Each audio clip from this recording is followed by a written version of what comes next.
what are the components of health, and then how to let our body heal itself when Okay, it's in okay. proper alignment? Yeah. Good one. The components of health are actually electrons upon the cell, antioxidants, where we see a lot of nutritional facts and everything about what antioxidants do to in our body and the amino acids.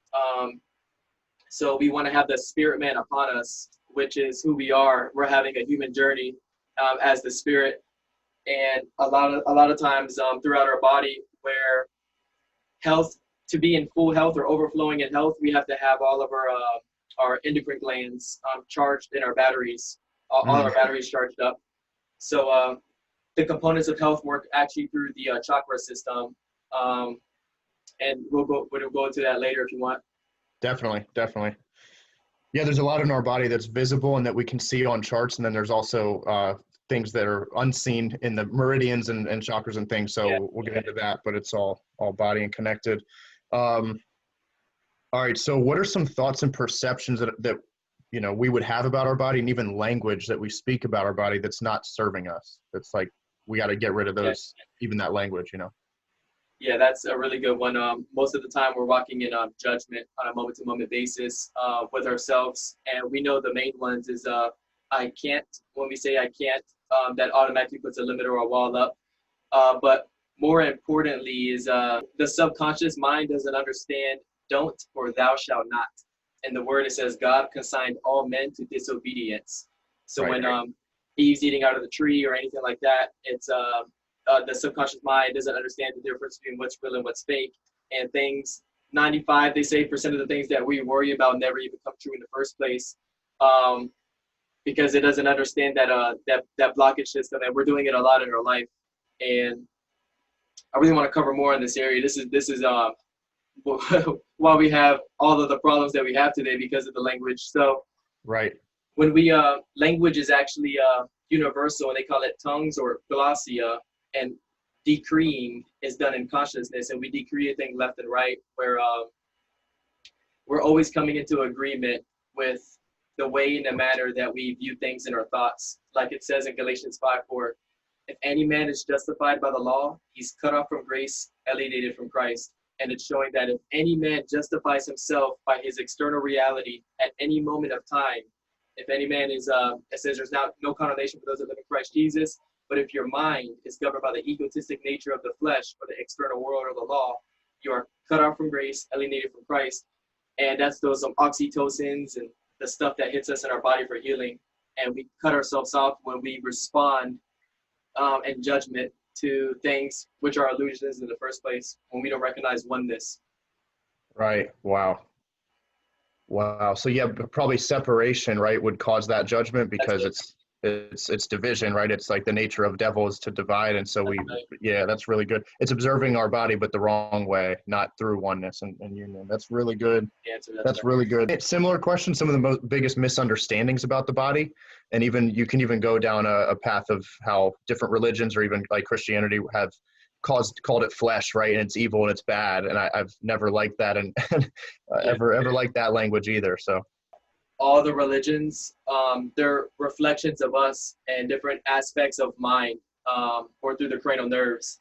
For example, to view from an honest truth, Christianity today is still waiting for the Messiah to return, just like Judaism. And Christianity is supposed to be the fulfillment of the law, but right.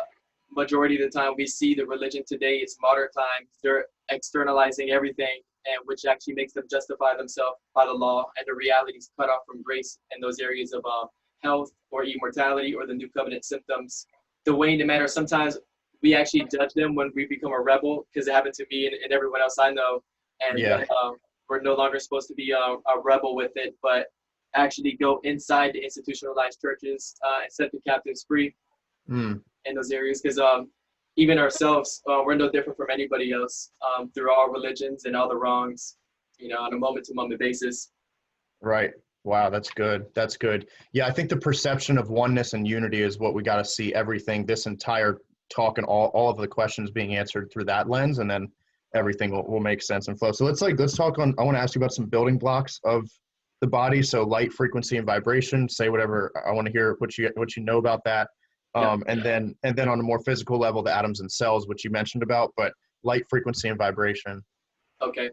So everything's made out of energy, of course, and a vibration we can use with feeling something real or knowing something that it's real or assuming that something's real. And how we vibrate is how we're feeling in our current state of consciousness. So the frequency is the channel to, we could look at it like this, like the conscious mind, and then we have the subconscious mind. So the conscious mind is the radio station that's tuning to the right frequency. It's tuning to vibration there.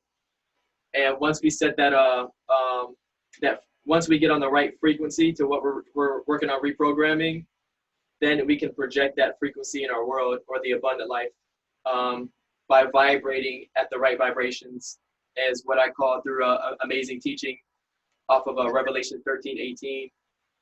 Let those who have insight or wisdom calculate the number of the man, which is the number of beast, 666, and it's 6 protons, 6 neutrons, and 6 electrons for a carbon-based molecule. And carne, corno, it means like meat in the Spanish as well. And and it says all of creation is eagerly waiting for the manifestations of the mature children of God.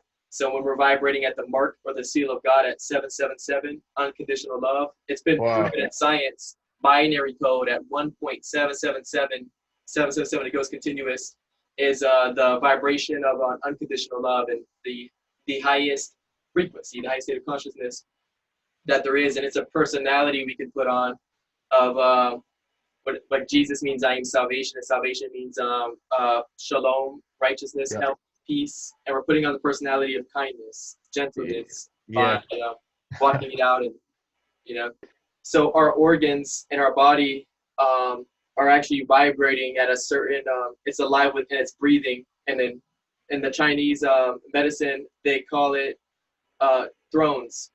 The organs are thrones, is what they refer to them as. And just like the Bible, the principalities, the thrones of the air, is vibrating.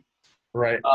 And some principalities live into it, like they call it in the Bible the 72 demons, which we all have in us. And there's supposed to be the way the anatomy works is they're supposed to be serving us. So, and which they do. And all that is a dark matter energy that's patternizing itself. And people could see the hallucinations of silhouettes in imagination, which is reality, and it becomes real in their world. And it's meant to humble them, because without it, that's what it's for us, like the thorn in the flesh, etc. Right. Wow, man. That's so good. And it reminds me of Romans 8, in my opinion, like my favorite chapter in the Bible. And so, the revealing of the sons, but it's actually, they're waiting for our revealing and us actually getting in alignment, right? That's right. And then Jesus is saying a house divided can't stand. So we got to be the house fully unified into one, like you're saying. So we get those frequencies lined up. It's a beautiful thing. Yes, it is. That's awesome.